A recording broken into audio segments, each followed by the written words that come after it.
Hello, this is Elisa Karki from Elisa makeup studio.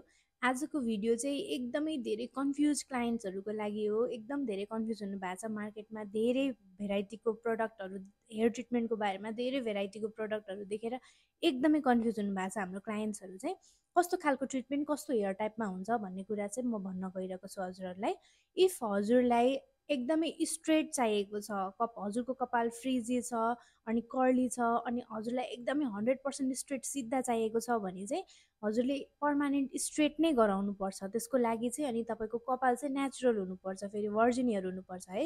कुनै पनि प्रकारको क्याराटिन, बोटक्स या नानोप्लास्टिया नगरेको, हाइलाइट्स कलर नगरेको हेयर हुनु पर्यो त्यसको लागि चाहिँ।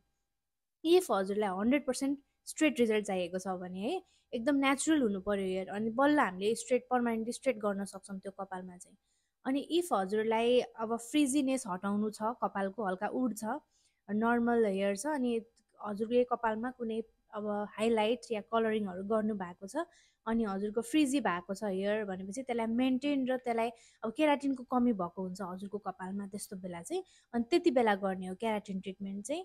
अनि केराटिन ट्रिटमेन्टले चाहिँ अब हजुरको पुरा त्यो स्ट्रेट जस्तो 100% स्ट्रेट चाहिँ गराउँदैन। त्यो कुरा चाहिँ हजुरले बुझ्नुपर्छ। केराटिन भन्नुहोस्, बोटक्स भन्नुहोस्, नानोप्लास्टिया भन्नुहोस्, अहिले जुन मार्केटमा नयाँ प्रडक्टहरू आएको छन् यिनीहरूको काम चाहिँ हजुरको कपाललाई स्ट्रेट गराउने चाहिँ होइन, केही हदसम्म गराउँछ।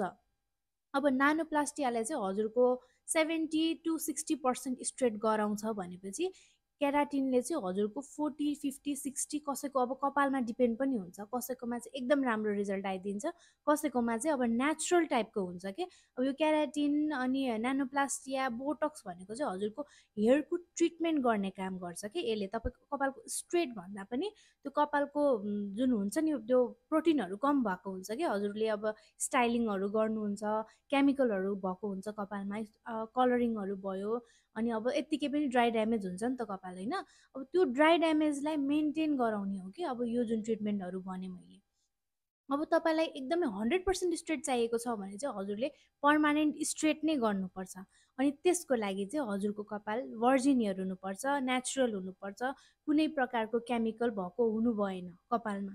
अब केमिकल हेयर लिएर आउनुहुन्छ अनि स्ट्रेट चाहियो भन्नुभयो भने चाहिँ त्यो चाहिँ हुँदैन, त्यो हुँदै नहुने कुरा हो। अब त्यसमा चाहिँ के हुन्छ भनेपछि कपाल हेरी हेरी हुन्छ। अब हामीले हाल्न त हाल्छौँ रिजल्ट्सहरू होइन, अब त्यो हामीले चाहिँ फेक रिजल्ट हाल्दैनौँ। जुन दिन वास भएको हुन्छ त्यही डेकै हामीले हालेको हुन्छौँ। बट के हुन्छ भनेपछि सबै कपालको टेक्स्चर अलग हुन्छ, टाइप्स अलग हुन्छ नि त। अनि त्यसमा चाहिँ हरेक प्रोसेस गर्दाखेरि कसैकोमा चाहिँ एकदम साइनी सिल्की रिजल्ट आइदिएको हुन्छ भनेपछि कसैको कपालको क्वालिटी एकदम ड्राई, ड्यामेज, डल हुन्छ क्या। अनि त्यस्तोमा चाहिँ त्यस्तो साइनी अनि एकदमै राम्रो स्ट्रेट सर्लक्क परेको नआउन सक्छ।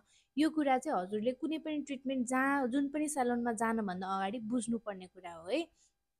तपाईँले चाहिँ अब एकदम स्ट्रेट खोज्नु भएको छ भनेपछि हजुरले पर्मानेन्ट स्ट्रेट नै गर्नुपर्छ। अब त्यसको लागि फेरि हजुरको कपाल नेचुरल हुनु पर्यो, भर्जिन हुनु पर्यो।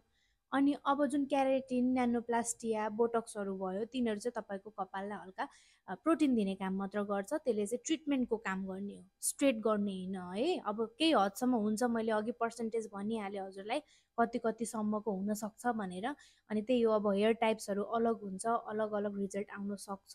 त्यो कुरा पनि हजुरले बुझ्नुपर्छ है। सबै अब social media through, video through हेरेर मात्र हजुरले अब त्यो त्यस्तो सोच्नुहुन्न कि जस्तो कपाल लिएर गए पनि मेरो कपाल चाहिँ एकदमै सर्लक्क हुन्छ, पुरा साइनी हुन्छ भनेर चाहिँ बुझ्नु भएन। त्यो सोच चाहिँ हजुरको गलत छ। हजुरले गराउनभन्दा अगाडि जुन पनि सेलुनमा सोध्दा हुन्छ, बुझ्दा हुन्छ। एकचोटि राम्रोसँग बुझेर, कन्सल्ट गरेर, हजुरको हेयर टाइप हेरेर अनि कतिको ड्यामेज छ या फिर कस्तो छ, हेल्दी अनहेल्दी कस्तो छ भनेर अब अफर भयो यो भयो भन्दैमा कुदेर हाम फालेर जाने होइन। आफ्नो कपालले कतिको धान्न सक्छ, कतिको के छ भन्ने कुराहरू पनि हजुरले बुझ्नुपर्छ।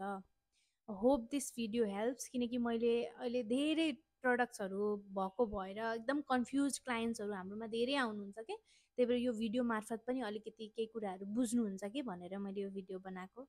Hope this helps. Thank you for watching. Bye by.